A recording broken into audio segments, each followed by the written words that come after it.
Hi అమ్మా చెప్పవా ఛానల్కు స్వాగతం. ఈ మధ్యకాలంలో సోషల్ మీడియా వినియోగం విపరీతంగా పెరిగిపోవడంతో సామాజిక మాధ్యమాల్లో రీల్ చేయటం యువతలో ఒక ఫ్యాషన్ గా మారింది. రీల్స్ షార్ట్ వీడియోలు తీసి వాటిని సోషల్ మీడియాలో పోస్ట్ చేసి పాపులర్ అవ్వాలని చాలా మంది అనుకుంటున్నారు. అయితే కొన్ని సార్లు ఇది శృతి మించి ప్రాణాలను బలి తీసుకుంటుంది. ఇటీవల కాలంలో ఇటువంటి విషాదాలు ఎక్కువగా కనపడుతున్నాయి. ఈ మధ్య మాకు తెలిసిన ఒక యువకుడు రీల్స్ కోసం బైక్ మీద అతడి స్నేహితుడితో కలిసి స్టంట్లు చేస్తూ బైక్ బ్యాలెన్స్ తప్పటంతో కింద పడి చనిపోయాడు. అతనికి 20 ఏళ్లు ఉంటాయి. వాళ్ళమ్మ కొన్ని ఇళ్లలో డొమెస్టిక్ హెల్పర్ గా పనిచేస్తూ ఉండేది. ఆమెకు ఈ అబ్బాయితో పాటు కూతురు కూడా ఉంది. కూతురు బుద్ధిగానే చదువుకుంటూ ఉంది. కానీ చదువుకొని తల్లిదండ్రులకు చేదోడు వాదోడుగా ఉండవలసిన అతడు వారిని పీడించి 3 లక్షలు ఖర్చు పెట్టించి బైక్ కొనుక్కున్నాడు. ఆ తర్వాత తన స్నేహితులతో కలిసి దాని మీద స్టంట్స్ చేస్తూ చివరకు అత్యంత దారుణంగా మరణించాడు. పాపం ఆ తల్లిదండ్రుల దుఃఖం ఎవరు తీరుస్తారు? ఈ విషయం విన్నప్పుడు ఎంతో బాధ కలిగింది. పాపులర్ అవ్వడానికి ఎన్నో మంచి మార్గాలు ఉండగా ఎక్కువ మంది యువకులు ఎందుకు ఇలాంటి ప్రమాదకర మార్గాలను ఎంచుకుంటున్నారు? వాళ్లకు పాపులారిటీనే కనిపిస్తోంది కానీ దాని వెనుకున్న డేంజర్ కనిపించడం లేదా? కనీసం ఇలాంటి న్యూస్ విన్నప్పుడో చదివినప్పుడో అయినా వారికి భయం కలగదా? లేకపోతే వారెవరికో అలా జరిగింది కానీ నాకు అలా కాదని ఓవర్ కాన్ఫిడెన్సా? కాన్ఫిడెన్స్ మంచిదే కానీ ఓవర్ కాన్ఫిడెన్స్ కాదు. ప్రమాదం ఎప్పుడు ఏ రూపంలో ముంచుకొస్తుందో ఎవరూ చెప్పలేరు. ఇలాంటి ప్రమాదకర విన్యాసాలు చేసే వారి వలన వారికే కాకుండా వాళ్ళ పక్కన ఉన్న వారికి కూడా ప్రమాదమే. మీకు తెలుసా, గత కొన్ని సంవత్సరాల్లో ముఖ్యంగా గత 2 ఏళ్లలోనే కొన్ని వేల మంది రీల్స్ మోజు వల్ల ప్రమాదాలకు గురయ్యారు. దీనికి కారణం ఏమిటంటే తమ రీల్ లేదా షార్ట్ పాపులర్ అవ్వాలని వారు ప్రమాదకరమైన స్థలాల్లో వీడియోలు తీస్తున్నారు. రోడ్ల మీద చేసే బైక్ స్టంట్స్, రైల్వే ట్రాక్స్ మీద నడుస్తూ కదిలే రైల్లో ఎక్కుతూ లేదా దాన్ని పట్టుకుని వేలాడుతూ చేసే షార్ట్స్ లేదా వీడియోలు, గోడలపై నుండి కిందకు దూకుతూ చేసే స్టంట్స్ వంటివి వీటిలో కొన్ని. ఈ ప్రయత్నాల్లో చాలా మంది తమ ప్రాణాలను కోల్పోయారు. మరికొంతమంది తమ అవయవాలను కోల్పోయారు. గత సంవత్సరం ఒక యువకుడు హైదరాబాద్ లో రైలు గోడ మీద నడుస్తూ రీల్ తీసుకోవడానికి ప్రయత్నిస్తుండగా పొరపాటున కాళ్లు జారి రైలు కింద పడి మరణించాడు. ఈ మధ్య ముంబైలో ఒక టీనేజర్ కదిలే రైలుని పట్టుకుని దాంతో సమంగా పోతూ చేస్తున్న స్టంట్ వైరల్ అయింది. అది చూసి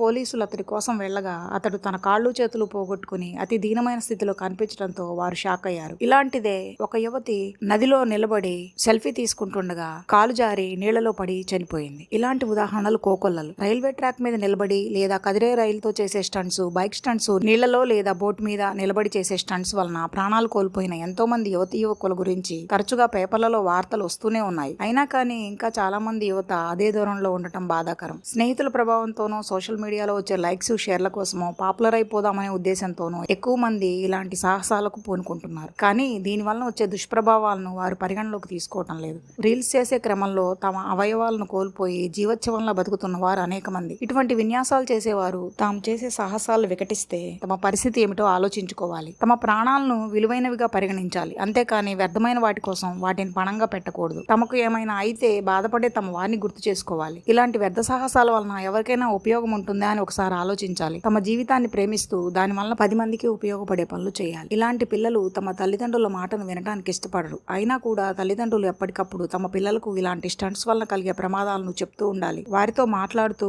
వారేం చేయాలనుకుంటున్నారో తెలుసుకోవాలి. వారు అలాంటి స్టంట్స్ జోలికి వెళ్లకుండా వారిపై, వారి స్నేహితులపై కన్నేసి ఉంచాలి. అయితే తల్లిదండ్రులు కళ్ళు కప్పి ఇలాంటి పనులు చేసే పిల్లలు ఎందరో. పిల్లల ప్రవర్తన మార్చడం కోసం తల్లిదండ్రులు అవసరమైతే నిపుణుల సలహా తీసుకోవాలి. పిల్లలు అలిగారనో, ఏడ్చి అన్నం మానేశారనో తమ తాహతుకు మించిన ఖరీదైన బైకులు కొనివ్వకూడదు. డేంజరస్ స్టంట్స్ వలన వచ్చే పాపులారిటీ ఎవరికీ ఉపయోగం లేదని, వేరే వారికి ఉపయోగపడే పనులు చేస్తే కలిగే ఆనందం గొప్పదని తరచుగా పిల్లలకు చెప్పటమే కాకుండా వారి చేత మంచి పనులు చేయించి వాటిని వీడియోలు తీసి పోస్ట్ చేయమని చెప్పాలి. ఇంకా తమ స్నేహితులను, వేరే వారిని కూడా అలా చేయమనే ఛాలెంజ్ చేస్తే సమాజంలో ఎంతో మందికి మంచి జరుగుతుంది. ఇన్ఫ్లుయెన్సర్స్ కూడా ఈ దిశలో యువతకు అవగాహన కలిగిస్తే వారిలో మార్పు రావచ్చు. ప్రభుత్వం కూడా ప్రమాదకరమైన రీల్స్ చేసే వారిని చట్టపరంగా శిక్షించడానికి కొన్ని నియమాలను తీసుకురావడం జరిగింది. అయితే ఎంతమంది నిపుణులు, పెద్దవారు హెచ్చరించినా పెడచెవిన పెట్టే యువత ఎంతో మంది ఉన్నారు. ఇలాంటి వారి కోసం అనేక రాష్ట్ర ప్రభుత్వాలు, పోలీసులు అవగాహన కార్యక్రమాలు నిర్వహించడం ప్రారంభించారు. రీల్స్ చేసే క్రమంలో వచ్చే ప్రమాదాలను తెలియజేసే పోస్టర్లు, వీడియోలను ప్రచారం చేయడం ద్వారా యువతకు అవగాహన కల్పించాలని ప్రయత్నిస్తున్నారు. ఈ మధ్య